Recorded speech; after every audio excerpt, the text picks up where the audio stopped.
Assalamualaikum warahmatullahi wabarakatuh.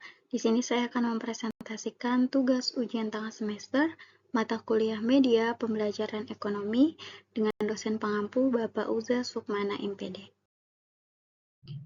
Ya, sebelumnya perkenalkan nama saya Ila Kumalasari dengan NIM 187215039, Fakultas Ilmu Pendidikan, kelas reguler plus Prodi Pendidikan Ekonomi, Universitas Pancasakti Bekasi.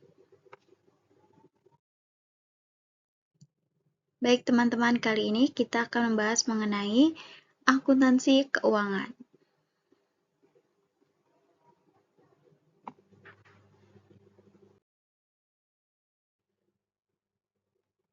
Nah, pertama kita bahas tentang standar akuntansi keuangan.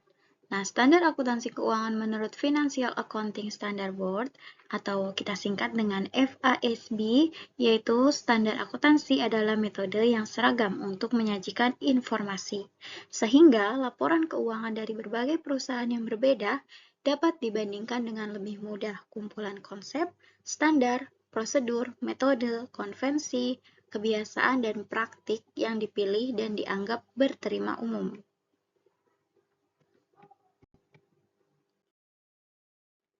Selanjutnya kita sebagai sistem informasi keuangan. Akuntansi menghasilkan informasi keuangan tentang sebuah entitas atau perusahaan. Informasi keuangan yang dihasilkan oleh proses akuntansi disebut laporan keuangan. Laporan keuangan dapat digunakan untuk tujuan umum maupun tujuan khusus.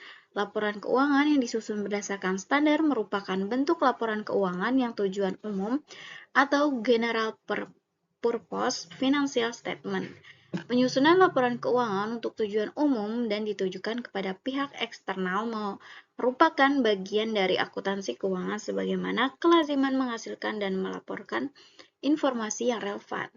Sebagai sistem informasi keuangan jelas, informasi yang diproses dan dilaporkan adalah yang bersifat keuangan, sedangkan dari sifat informasi adalah relevan. Pengertian relevan yaitu harus dikaitkan dengan penerima laporan, siapa, tujuannya apa, tempatnya di mana, dan waktu bila mana.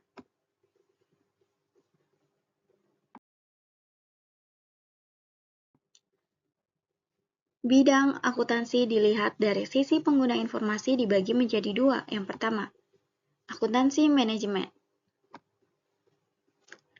Tujuan akuntansi manajemen yaitu mengolah, menghasilkan, dan melaporkan informasi keuangan kepada manajemen yang berguna dalam perencanaan, pelaksanaan, dan pengendalian kegiatan usaha. Kegiatan informasi yang dihasilkan akan disesuaikan dengan fungsi, tugas, tanggung jawab, dan tujuan pengguna informasi masing-masing bagian manajemen. Yang kedua, akuntansi keuangan. Sebagai bidang akuntansi berhubungan dengan informasi keuangan dan akuntansi keuangan menggunakan suatu uang sebagai alat ukur atau hitung. Maksud alat ukur dan hitung. Namun, pengertian akuntansi keuangan atau financial accounting secara khusus diartikan sebagai berikut. Akuntansi bertujuan menghasilkan informasi keuangan suatu entitas yang berguna para pemangku kepentingan sebagai penerima dan pengguna laporan keuangan untuk yang pertama, pengambilan keputusan ekonomi khususnya tentang investasi atau pinjaman. Yang kedua, pemahaman tentang posisi atau keadaan keuangan suatu unit usaha. Susunan aset yaitu sumber ekonomi yang dimiliki sumber pembelanjaan, yaitu komposisi liabilitas dan ekuitas yang membelanjai aset tersebut. Kemudian, pemahaman kinerja dan arus kas. Standar akuntansi keuangan. Standar akuntansi keuangan yaitu laporan keuangan untuk tujuan umum dibuat untuk memenuhi kebutuhan sebagian besar pengguna laporan keuangan. Nah, saat ini hanya dua standar akuntansi yang banyak dijadikan referensi atau diadopsi di dunia, yaitu International Financial Reporting Standard atau IFRS dan US General Accounting Principles atau USGAP. IFRS disusun oleh International Accounting Standard Board atau IASB, sedangkan USGAAP disusun oleh Financial Accounting Standard Board atau FASB. Perkembangan terakhir menunjukkan keinginan untuk menyusun satu standar akuntansi yang berkualitas secara internasional semakin menguat. Banyak negara melakukan adopsi penuh IFRS untuk dijadikan standar lokal yang berlaku di negaranya. Saat ini sedang terjadi proses penyesuaian antara IFRS dan USGAAP, sehingga semakin sedikit perbedaan antara keduanya.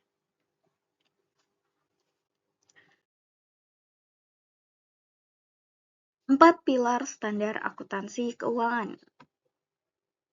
Standar akuntansi keuangan atau disingkat dengan SAK digunakan untuk entitas yang memiliki akuntabilitas publik yang entitas terdaftar atau dalam proses pendaftaran di pasar modal atau entitas fidusia, yaitu yang menggunakan dana masyarakat seperti asuransi, perbankan, dan dana pensiun. Standar ini mengadopsi IFRS mengingat Indonesia melalui IAI telah menetapkan untuk melakukan adopsi penuh IFRS mulai tahun 2012. Adopsi penuh IFRS bukan berarti Indonesia tidak memiliki standar sendiri dan menggunakan secara langsung IFRS. Dewan Standar Akuntansi Keuangan atau DSAK tetap melakukan proses penerjemahan IFRS ke dalam bahasa Indonesia. DSAK juga melakukan analisis apakah IFRS dapat diterapkan di Indonesia dan sesuai dengan kondisi hukum dan bisnis yang ada. Jika diperlukan, DSAK akan membuat pengecualian penerapan IFRS.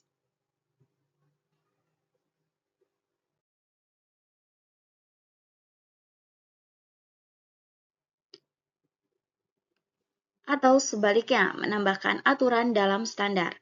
Penjelasan penambahan atau pengurangan dari IFRS dari tiap standar yang diadopsi dapat dilihat di bagian depan PSAK yang diterbitkan.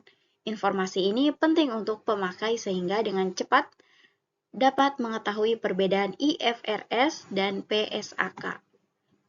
IFRS sebagai standar internasional memiliki 3 ciri utama. Yang pertama,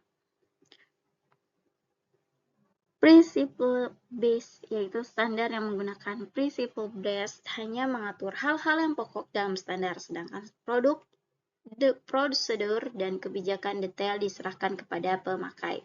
Standar mengatur prinsip pengakuan sesuai substansi ekonomi, tidak didasarkan pada ketentuan detail dengan atribut kontrak perjanjian. Standar yang rule-based membuat ketentuan pengakuan akuntansi secara detail. Keunggulan pendekatan ini akan menghindari dibuatnya perjanjian atau transaksi mengikuti peraturan dalam konsep pengakuan. Yang kedua, nilai wajar. Standar akuntansi banyak menggunakan konsep nilai wajar atau fair value. Penggunaan nilai wajar untuk meningkatkan relevansi informasi akuntansi untuk pengambilan keputusan, karena informasi nilai wajar lebih relevan dikarenakan menunjukkan nilai terkini. Kemudian yang ketiga, pengungkapan.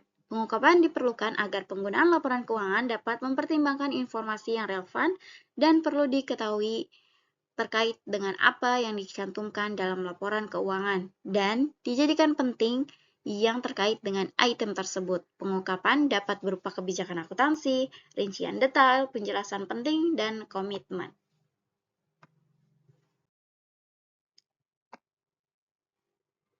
Ya, sekian presentasi dari saya mengenai akuntansi keuangan ini. Semoga bermanfaat. Kurang lebihnya mohon maaf. Wabillahi taufiq wal hidayah. Wassalamualaikum warahmatullahi wabarakatuh.